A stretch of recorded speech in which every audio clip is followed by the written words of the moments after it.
replikasi langsung ya. Jangan sampai terbalik.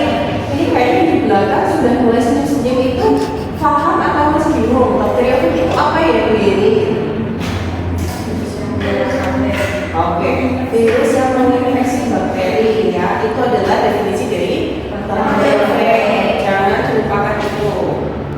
Nah, di materi ini kalian harus bisa atau mampu menjelaskan dan menggambarkan struktur dari replikasi bakteriofag itu sendiri. Nah, yang tayangan ini kalian bisa lihat gambar dari bakteriofag itu sendiri. Kemarin saya pernah ngajar di kelas saya itu, kalau bakteriofag mereka melihat seperti laba-laba, ya.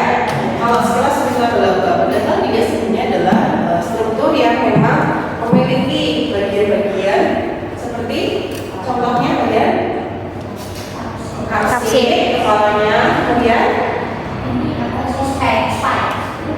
ada ekornya. Terus yang di dalamnya itu ada apa sih? Itu yang penting. Jadi ada bagian materi genetik dari bakteriofag itu sendiri. Jadi definisi yang paling tepat, bakteriofag itu apa? Virus yang menginfeksi bakteri. Kenapa harus seperti itu? Nanti kita akan belajar. Contohnya apa? Di sini T-Fex ya. Jadi kalian lihat di sini. Contohnya Colifax atau T-Fex di sini. Jadi bakteriofag itu menyerang E. coli. Contohnya T-Fex.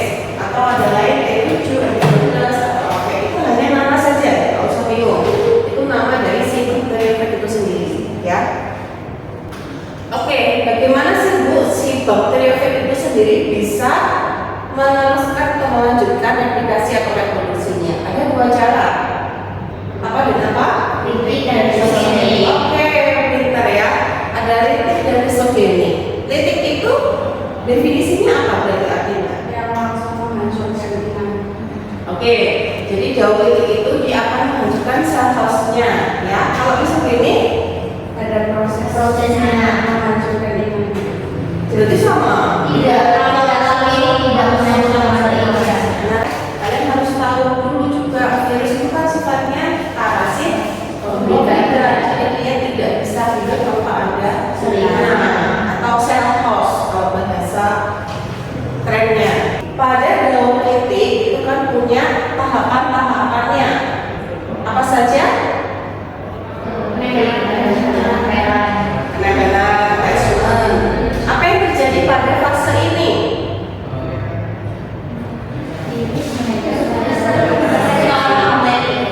Iya, si bakteriofag itu nempel di bagian reseptor permukaan bakteri atau sel hostnya, ya. Jadi dia tidak asal langsung dia menghancurkan ya, Pak ya.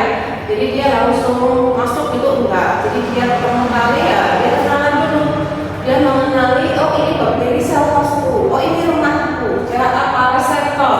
Reseptornya ada di mana ya? Ada di permukaan bakteri itu. Yang nempel itu ekornya tadi, yang bagian bawah. Ya, bukan kepalanya yang menusuk nanti ya. Oke, terus yang kedua ada entry sini. Apa yang terjadi di dalamnya? Oke, jadi materi DNA dari si bakteriofag masuk ke bagian sel host. Terus apa yang terjadi fase selanjutnya? Oke, copy DNA. Lalu terbentuk apa? Ya, terbentuk protein dulu. Kemudian kalau sudah terbentuk protein di situ, fase selanjutnya dia bentuk bakteriofag yang baru sampai akhirnya dia spesies ya. Jadi di dalamnya itu dia bereplikasi yang tadi kalian masuk. Oh iya Bu, berarti nempel. Kemudian ada entry DNA masuk itu. Setelah masuk dia masukkan materi genetiknya. Kemudian apa yang terjadi? Ada sintesis protein. Nah, setelah itu menjadi semua sudah selesai masuknya di dalam itu, baru terbentuk new phage tadi. Nah, akhirnya lisisnya ya seperti bakteriofag tadi, dia banyak ininya seperti itu. Kalau kita lihat makhluk lain mungkin replikasinya kembang biak, kemudian mewarisi keturunannya ya. Kalau untuk bakteriofag ini supaya dia terus berlanjut lagi caranya seperti ini untuk yang daun titik. Kemudian yang kedua ada yang daun risogeni. Urutannya ada yang beda nggak sama yang dari tadi kalau kalian lihat di tayangan di depan? Beda ya? Oke, yang pertama sama? Sama. Oke, nempel dulu ya attachment. Kemudian yang kedua? Masukkan. Oke, sama ya, dia memasukkan materi genetiknya. Kemudian baru itu ada bedanya karena ada proses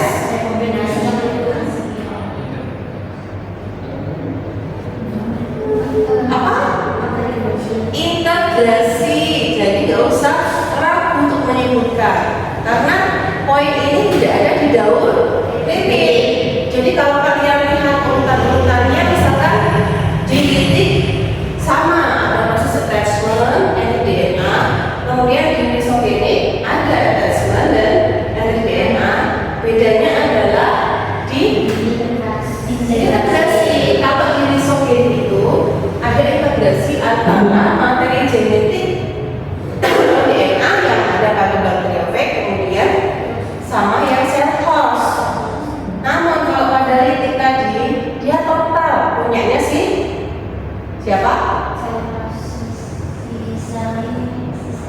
Si bakteriofagnya. Jadi sel hostnya itu sebagai perantara dia yang membantu karena kalau dia bekerja sendiri dia tidak akan bisa bereplikasi ya. Paham dari sini ya, ada integrasinya tadi. Baru itu ada bedanya karena ada proses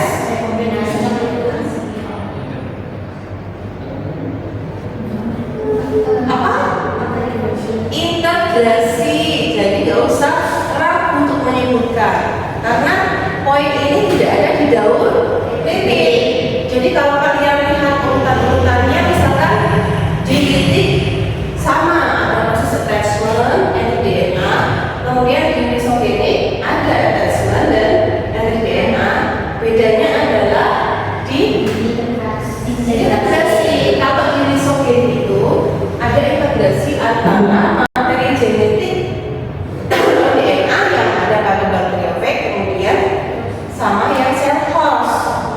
Namun kalau pada litik tadi dia total punyanya si siapa? Si bakteriofagnya. Jadi sel hostnya itu sebagai perantara dia yang membantu karena kalau dia bekerja sendiri dia tidak akan bisa bereplikasi ya. Paham dari sini ya, ada integrasinya tadi. Oke, kalau kalian lihat pada gambar ini menunjukkan proses yang membedakan tadi poin integrasi. Oke, saya tunjukkan lewat pointer. Nah, bagian inilah yang membedakan. Kalau tahapan awal masih sama di sini. Ada attachment, ada entry, kemudian pasti di sini materi genetiknya dia masuk. Namun di sini yang membedakan integrasi adalah ada sebagian itu ada warna biru dan sedikit merah. Nah, disitulah yang membedakan antara daun litik dan risogeni. Di litik tadi total ya warnanya biru semua, punyanya si bakteriofag. Namun untuk daun risogeni ada potongan white, ada integrasi. Jadi dia ada tambahan dari si komponen sel hostnya. Jadi dia memberikan juga yang sel host. Akhirnya terintegrasi, barulah terbentuk protein sintesis. Kemudian lanjut apa lagi? Terbentuk profagsnya. Nah lanjut dia membelah. Sudah terbentuk tadi profagsnya, dia lanjut replikasi sampai akhirnya dia jadi banyak. Itulah yang membedakan antara daun litik dan daun risogeni. Kalau kalian paham di awal seperti ini, nanti ketika memberi contoh-contoh atau mekanisme yang lain itu akan lebih mudah. Oke, ada yang mau ditanyakan untuk pertemuan hari ini? Setelah kita menyimpulkan dari daun litik dan daun risogeni tadi,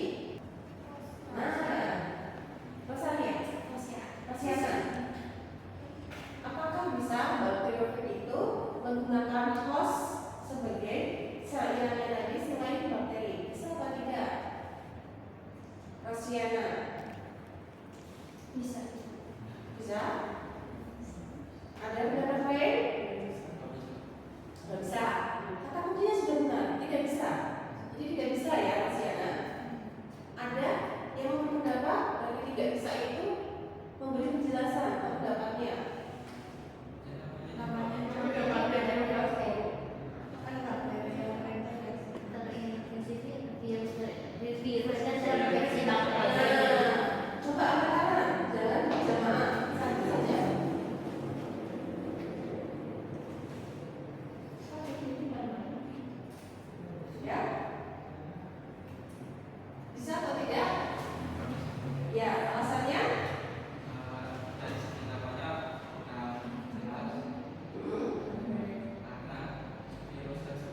Terima kasih. Wassalamualaikum warahmatullahi wabarakatuh. Waalaikumsalam warahmatullahi wabarakatuh. Silakan.